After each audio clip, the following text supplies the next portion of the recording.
Hello everyone, আজকে একটা খুবই ইন্টারেস্টিং জিনিস আমরা জানবো। সেটা হচ্ছে আমরা অনেকবারই দেখি কি অনেক পুরাতন পিসি গুলো কি হয় কি লক থাকে, তার পাসওয়ার্ড আমরা জানি না। এইবার সেইগুলোর ফাইলস গুলো হয়তো খুবই ইম্পর্টেন্ট রয়েছে, তোমাকে তাই সেইগুলোকে বার করতে হবে। তো সেইটা করার জন্য তোমার ফার্স্ট অফ অল জানতে হবে কি ওই যে তোমার পার্টিকুলার কম্পিউটারটা সেটা মানে এনক্রিপ্টেড কিনা। এনক্রিপ্টেড মানে কি আমরা ড্রাইভ লক করে দিই সেই জিনিসটা কিনা। যদি তুমি শিওর থাকো কি ওটা মানে আর কি এনক্রিপ্টেড নয় বা ড্রাইভ এনক্রিপ্ট করা নেই, তখন এই প্রসেসটাকে ইউজ করবে। কি ফার্স্ট অফ অল এই স্ক্রিনটাকে তোমাকে আনতে হবে। এবার এই স্ক্রিনটা কিভাবে আনবে?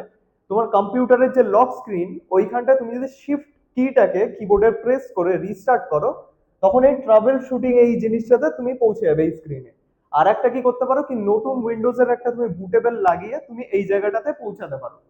তারপরে এই জায়গাটা আসার পরে কি করতে হবে, এই ট্রাভেল শুট বলে লেখা রয়েছে এই আইকনটাতে ক্লিক করতে হবে। করার পরে তোমাদের কাছে এই ইন্টারফেসটা চলে আসবে। এখান থেকে সিলেক্ট করবে কমান্ড প্রম্পট।